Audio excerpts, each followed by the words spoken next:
वासुदेवाय। स्वस्ति श्री गणेशाय नमः। श्री सरस्वती नमः। श्री गुरुभ्यो सच्चिदानन्दरूपाय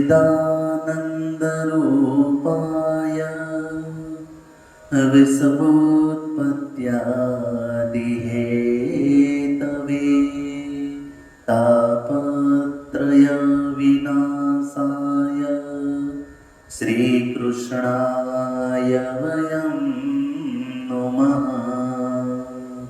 हरे कृष्णा कृष्ण कृष्ण हरे हरे, हरे राम राम राम हरे हरे।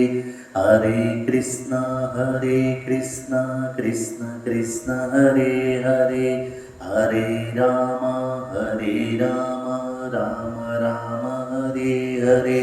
हरे कृष्णा कृष्ण कृष्ण हरे हरे, हरे राम राम राम हरे हरे। श्री राधा कृष्ण भगवान की जय। श्री सुखदेव जी महाराज की जय। श्री हरि परमानंदम उपदिष्टारमेश्वरम व्यापकम सर्वलोकानां कारणम तम नमाम्याम। भगवान श्री हरिना दिव्य चरण कमलની અંદર વંદન। શ્રીમદ ભાગવત સત્સંગની અંદર આપ સૌનું સ્વાગત। સૌને જય શ્રી કૃષ્ણ, જય સિયારામ, હરિઓમ। જ્યાં ગઈકાલે આપણે શ્રીમદ ભાગવતને સત્સંગને વિરામ આપેલો ત્યાંથી આપણે આગળ યાત્રા કરીએ। એ તસ્માत् પરમ કિંચિત મનઃશુદ્ધેન વિદ્યતે જન્માંતરે ભવેત પુણ્યમ તદા ભાગવતમ લભેત। શ્રીમદ ભાગવતની કથા જન્મો જન્માંતરના પુણ્ય ભેગા થાય છે ને ત્યારે મળે છે। એક જન્મના પુણ્યથી શ્રીમદ ભાગવતનું શ્રવણ ના કરી શકાય। જ્યારે કથા કહેવાનો અને કથા શ્રવણ કરવાનો આપણને લાભ પ્રાપ્ત થાય છે ત્યારે એમાં એક જન્મનું પુણ્ય પૂરતું નથી। જન્માંતરે ભવેત પુણ્યમ એમ વ્યાસ ભગવાન લખે છે કે જન્મો જન્માંતરના પુણ્ય ભેગા થયા છે ત્યારે શ્રીમદ ભાગવતનું કથા કહેવાનો અને કથા શ્રવણ કરવાનો આપણને લાભ મળ્યો છે। તો કીધું આવું હોય, કીધું હા। આ દુર્લભ વસ્તુ ઘણીવાર સહજ રીતે મળી જાય છે, સુલભતાથી મળી જાય છે, તો આપણને ઘણીવાર એની કિંમત નથી થતી। ઘણીવાર અમૂલ્ય વસ્તુ હોય ને એ સહજ રીતે મળી જાય તો એની કિંમત ના થાય। પવન છે એ પ્રાણવાયુ આપે, જીવન આપે છે। જો એ પવન ન હોય તો શ્વાસ જ ન લઈ શકાય। અમૂલ્ય છે પણ સહજ રીતે આપણે મળી ગયું તો ઘણીવાર એમની કિંમત ના હોય। શ્રીમદ ભાગવતની કથા મળી જાય તો એક સામાન્ય માણસને આપણા જેવાને મળી જાય, અને જો ન મળે તો મોટા મોટા સ્વર્ગમાં રહેવાવાળા દેવતાઓને પણ ન મળે। તો એ અહીંયા કથા બતાવે છે કે કથા મળી જાય તો સુલભતાથી મળી જાય, ન મળે તો દેવતાઓને પણ ન મળે।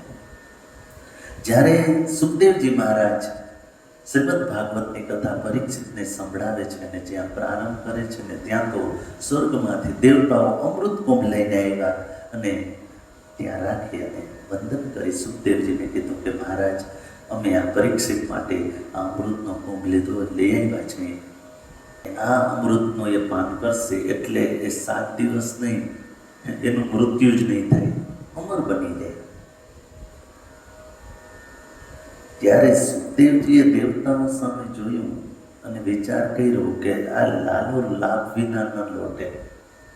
દેવતાઓને આયે દેવ સદા સ્વાર્થી, આમ તુલસીદાસજીએ રામચરિતમાનસમાં કીધું છે।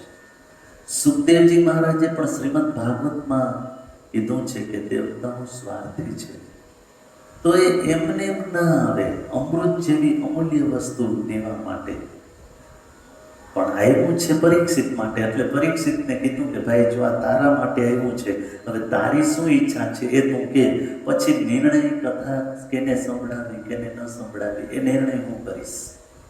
તો પરીક્ષિત પણ બહુ જ્ઞાની છે, બુદ્ધિશાળી છે. એણે બંને વચ્ચેનું અંતર પૂછ્યું કે મહારાજ અમૃત પીએ તો શું થાય અને આ શ્રીમદ ભાગવત સાંભળીએ તો શું થાય. સુખદેવજી મહારાજે કીધું કે જો ભાઈ શ્રીમદ ભાગવત છે ને મણી છે ને અમૃત છે એ કાચ છે. કાચ અને મણીનો બે કંઈ તુલના ન થાય.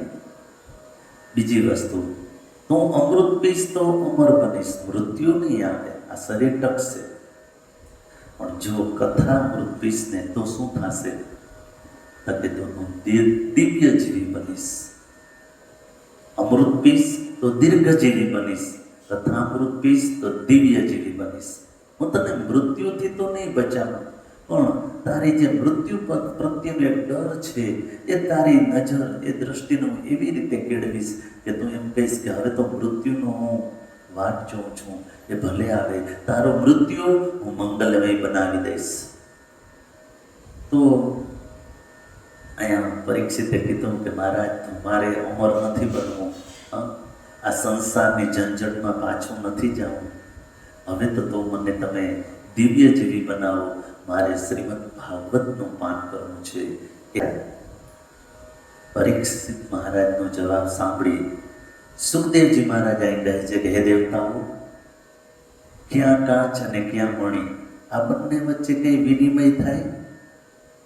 વિનિમય એટલે કે અદલા બદલી થાય? તમારું અમૃત તો કાચ છે. અરે તમારું અમૃત નીકળ્યું ને ત્યારે તો એમાં ઝઘડા થયા દેવતાઓ અને આ દાનવો વચ્ચે, પણ જ્યારે આ શ્રીમદ ભાગવત રૂપી જે કથા અમૃત નીકળ્યું ત્યારે તો એક મનુષ્યનો આ પૃથ્વીલોકનું કલ્યાણ થયું છે. ઝઘડા નથી થયા. તમારું અમૃત નીકળ્યું એટલે તો ઝઘડા થયા છે.